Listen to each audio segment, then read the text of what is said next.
If you're about to start solids and you feel totally torn, abuela says one thing, Instagram says another, your pediatrician hands you a chart of starting solids that looks nothing like the foods you grew up with, well, this episode is going to be for you. Today, we're rewriting the script on starting solids, what the science really says, what abuela got right and wrong, why flavor and texture matter more than you think, and yes, why some of your cultural foods like frijolitos, pork, beans, and even arepas belong on your baby's plate. Welcome to the Messy Bite Podcast.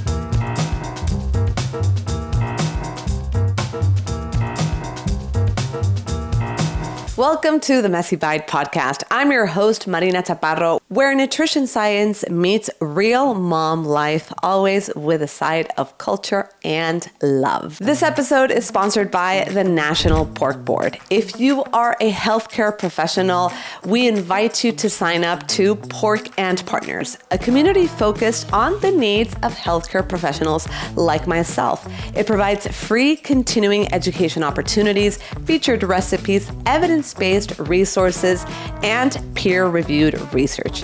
You can sign up at pork.org, subscribe to our monthly email. Check it out.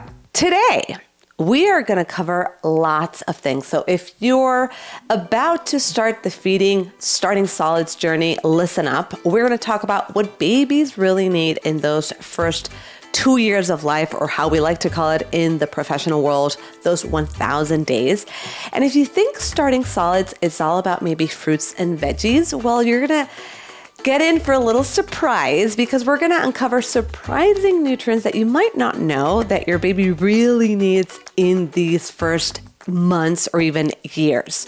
We're also going to talk about some of the science, the surprising science behind textures and flavors and why that really matters. We're going to talk about some of the most common abuela myths that you might hear, what they got right and what they didn't, and how can you safely introduce some of those cultural foods that we as Latinos grew up with. Yes, including pork as first foods.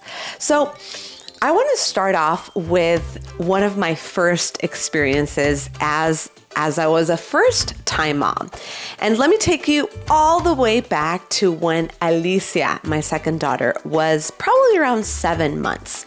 So again, I'm a pediatric dietitian. I've had years of training and the research and education measures in public health.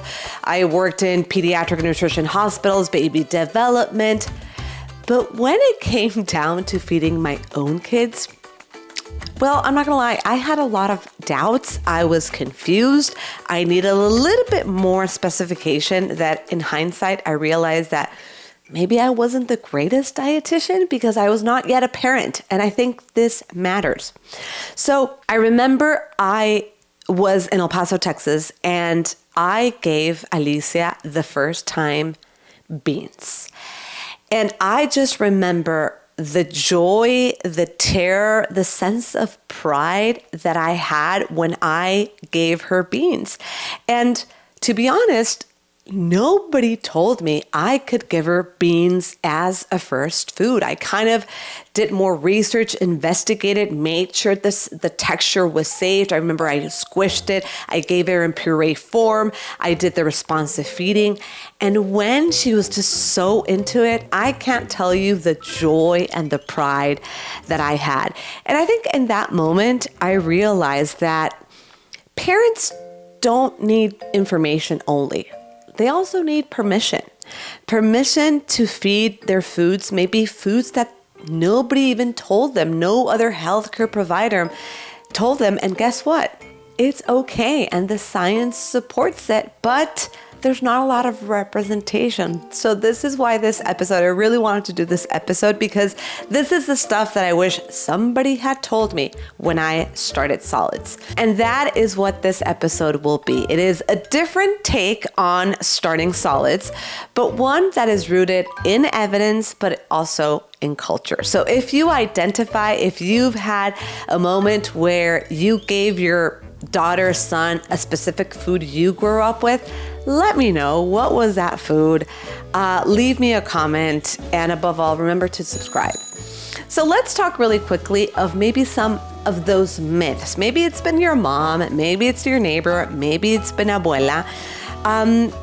And yes, there are people that love us and they have the best intentions, but unfortunately, sometimes the science is not there. So I really want to make sure that we clear it all out before you start. And especially if you have your mom, if abuela is helping you in this feeding journey, make sure you send her this episode, this clip, because abuelas las queremos, las amamos, but we want to make sure you're up to par with the science and we feel good about it. Myth number 1, start with sopitas. So interestingly, many studies actually say that one of the most popular foods that Latinos, and I will caveat to say this is Mexican Americans, are sopitas. Sopita de pollo, sopita de res.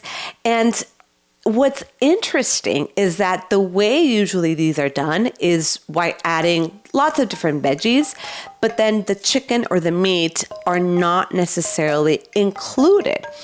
So what parents might do is they wait to introduce, whether it's the beef, the beans, and research says until anywhere from like 13 to 15 months, so beyond the year, because some parents believe that whether it's meat or beans might be harder to digest. And this is a myth. So I really want you to include whether it's the chicken, the pork, the beef in the soup, because as we're going to talk about later, this is going to have lots of nutrition. So I don't want you to skip it. Myth number 2, don't give eggs or peanuts until 1 year of age. This is a myth. So if you have somebody that's telling you this, please, again, let's refer back to this episode because science actually says the opposite. So this advice used to be given, and that's where kind of this myth comes about, but it's old schooled. That used to be old advice. So thanks to new research, yay, nutrition science, we now recommend early introduction of foods like peanuts, like eggs, even dairy products, wheat, at an early age. So earlier versus later, the research actually shows can help prevent food allergies. And we're talking about a period of anywhere from 4 to 6 months. So we don't want to delay. Myth number 3, start with veggies. I think this is one of the most common myths that I hear. And don't get me wrong, we love fruits and veggies. But actually, we want to prioritize other key nutrients for an infant's brain, like those found in eggs, meat, pork, fish. Yes. And we know this because, in fact, some of those early dietary guidelines from 2020, 2025 actually prioritize some of these key nutrients for brain development, immune function, growth, and these happen to be iron, protein, choline, and zinc, all of which are primarily found in animal-based products. And we know that pork provides those key nutrients such as protein, zinc, choline, vitamins B6, B12, which again, the American Academy of Pediatrics list as essential for infant brain's growth. So yes, we love fruits and veggies, but we want to make every single bite count and prioritize some of those key brain nutrients like the ones I just mentioned. And lastly, myth number 4, babies need bland food. So babies are born ready for flavor. So whether it's garlic, onion, cilantro, all of it, I want it all. Salt, maybe we can skip on that, but flavor, please do not be afraid of adding some flavor. So again, I'm Mexican and some of my people might even add a little chile early on. Not necessarily recommending it, but again, very cultural. This is a reminder, abuelas, they give us so much. They give us tradition. But in this episode, we're going to merge in the science, and that's the beauty of it. So let's talk about those first 1,000 days. Let's talk a little geeking out of really the nutrients that babies really need. And this is according to science. So those first, what we call 1,000 days, are before even the baby is born. So pregnancy until age 2. That is like the Super Bowl for brain development. And for the first time, the previous dietary guidelines even had a section on infants and babies. We didn't know. There was nothing mentioned ever on infants and babies until the last guidelines. So now let's talk about some of these key nutrients, starting off with iron. And you might have heard about it, but iron really plays an important role in supporting your baby's neurological development and immune function. So one of the recommendations that we hear often, and probably the main one, is to start off with foods that contain iron. So things like, again, meats, seafood, pork, iron fortified cereals. Those are essential components of a baby's diet, especially from the time they're 6 months, really until a year, for them to maintain adequate supplies. Because what happens is that by 6 months, babies' iron stores really drop significantly, and their needs almost double. So if you're offering fruits and veggies, they're really not getting that iron-rich foods that we're aiming for. Another important nutrient is zinc. So zinc supports growth, appetite, and immune function.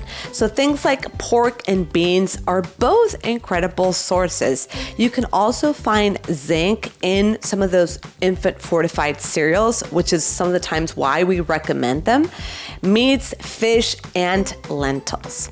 Then we have fat. Yes, parents, you heard it. I want infants to have fat. So please do not shy away from it, because babies are 60% fat. They need it. And I feel like this is one of those nutrients that is very misunderstood, maybe because we hear it in a negative connotation in the adult world, but perfect example why adults and infants and kids are not the same. No son lo mismo. So babies' brains require and feed off of fat. In fact, babies require the most energy per kilocalorie at this time than any other time in their lives. So by age 2, a baby's brain will already reach 80% of their total growth. So I mean, if we're looking to have the next Einstein, guys, this is where it's at. I mean, not really, but yes, this is really where it's at. So yes, we welcome the fat. Avocado, olive oils, fatty fish, whole milk after 1 year, and full fat dairy.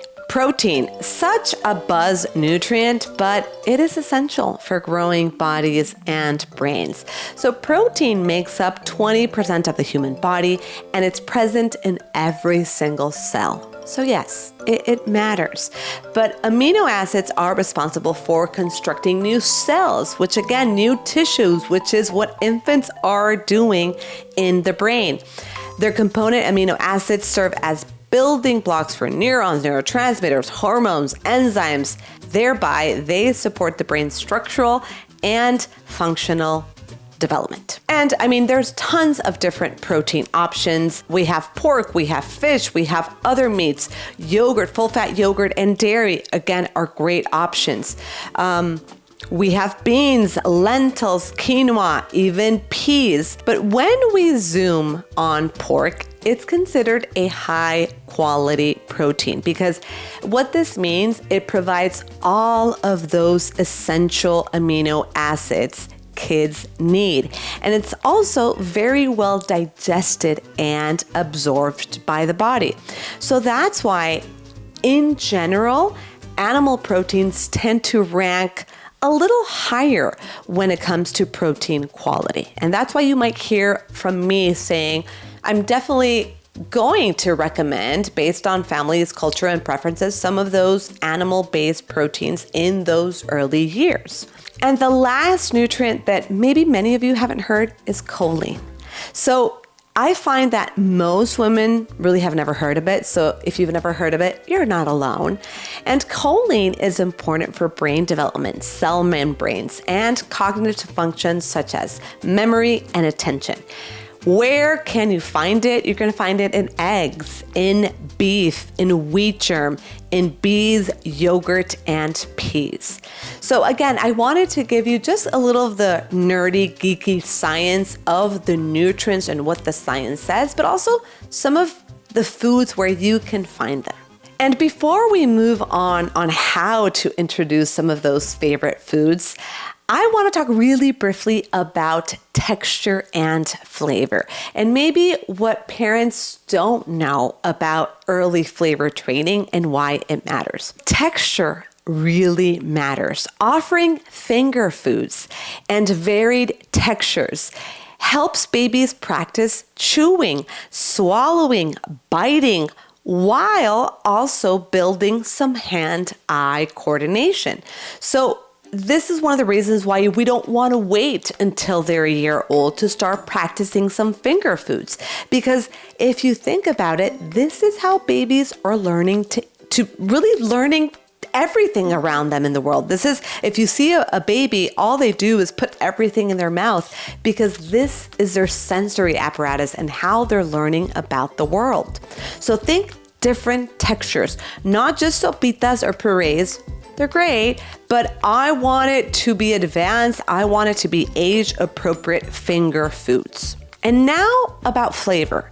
Early flavor exposure will lead to increased acceptance. So here's something that parents might not know about babies. Babies are wired for flavor very early on.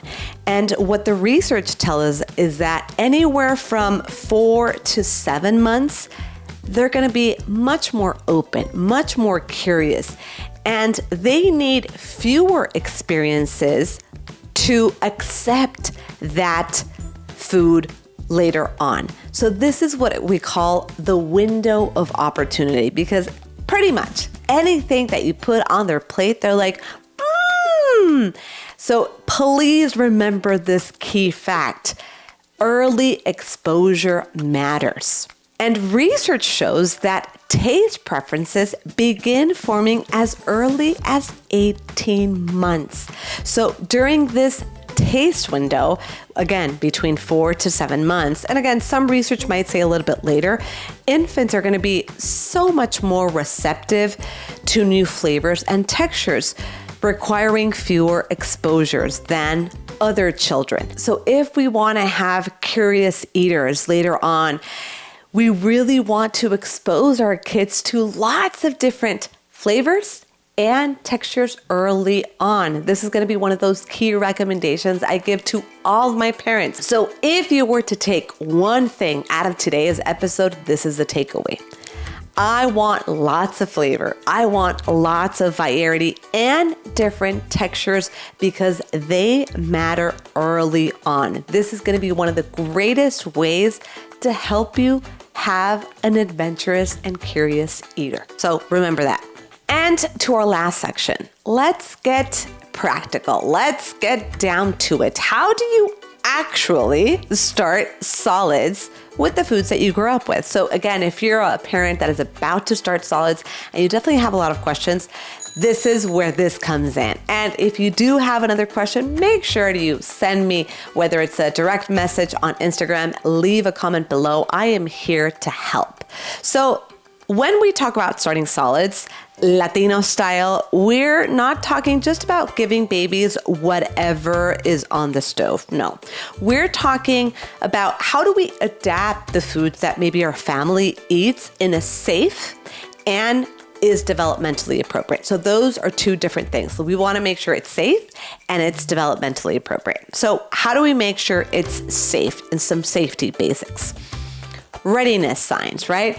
Do they have a good head control, right? Usually we don't want your baby to be tilting down. Usually they're able to sit with very little support.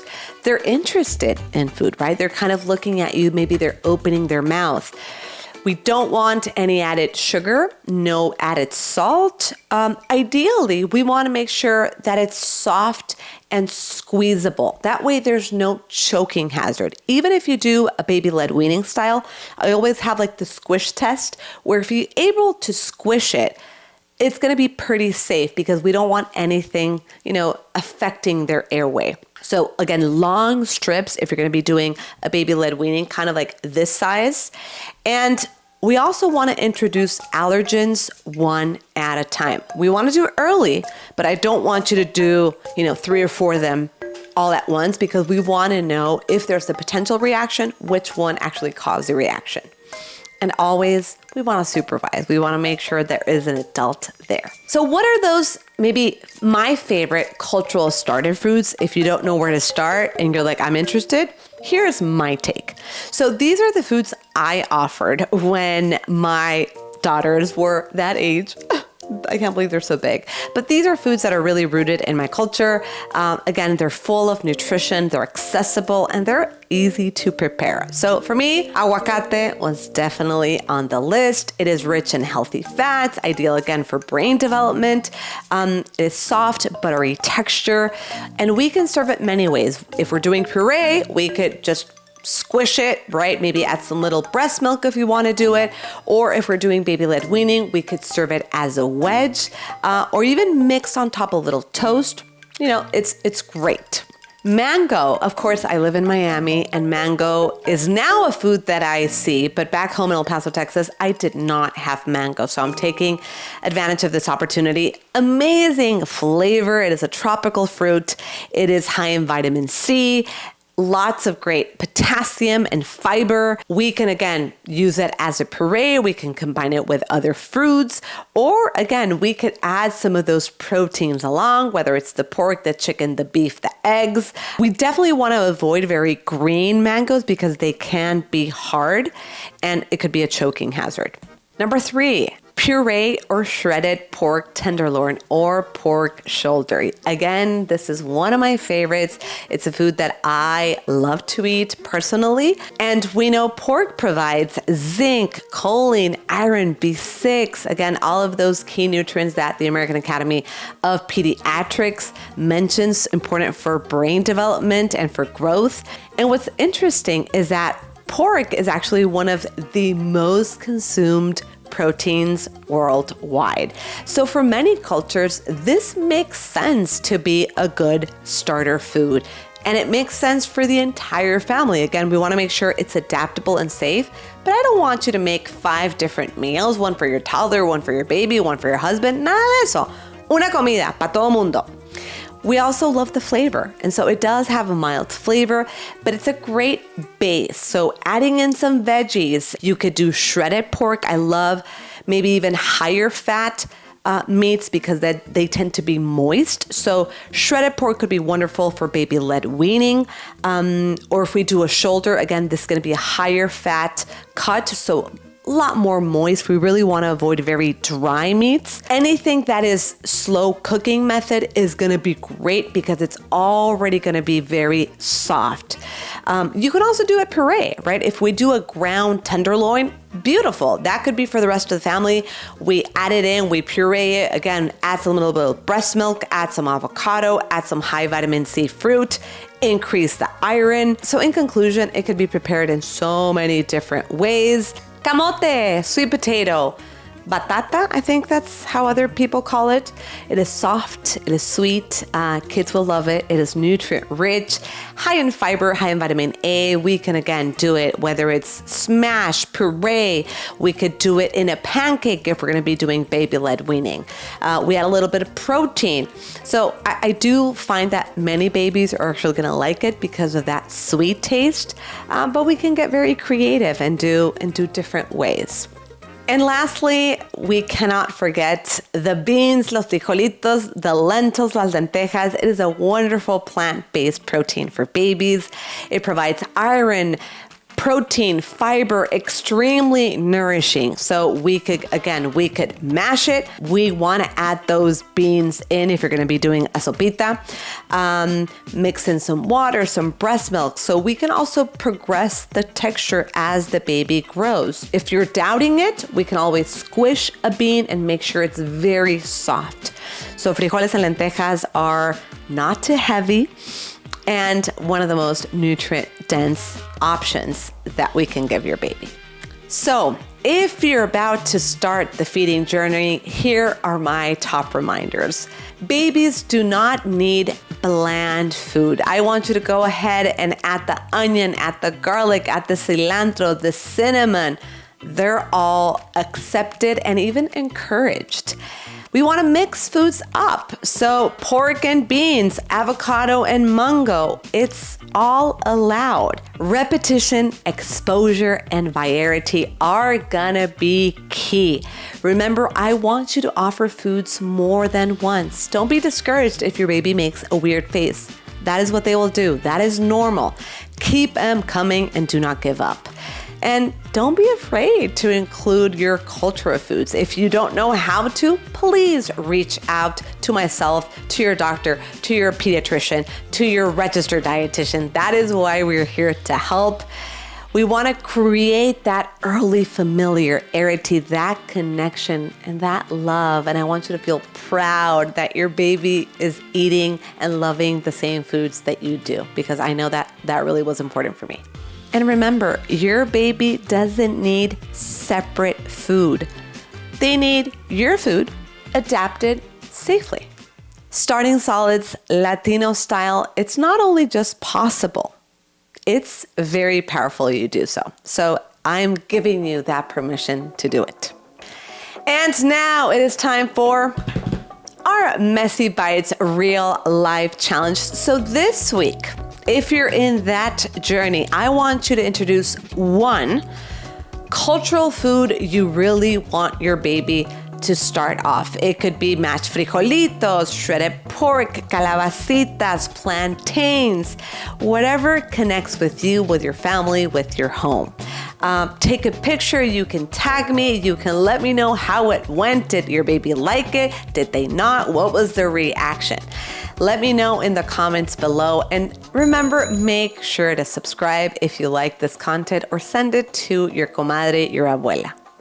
So thank you so much for joining into this episode. Feeding babies does not need to be perfect, polished, or even bland. It could be messy, it could be flavorful, it could be deeply meaningful. So if you've ever second-guessed yourself at the table, let this be a reminder that you're not doing something wrong. On the contrary, you're raising a baby that is going to be connected to their culture in a deep, meaningful way, and that's something to celebrate. I want to thank our sponsor, the National Pork Board, for allowing me to have these powerful conversations. And remember, if you are a healthcare professional, we invite you to sign up to Pork and Partners, a community focused on the needs of healthcare providers like myself. It provides free continuing education opportunities, featured recipes, evidence-based resources, and peer-reviewed research. You can sign up at pork.org, subscribe to our monthly email. I'm going to include it here and in the show notes. Until next time, I hope you loved this episode as much as I did. Hasta la próxima.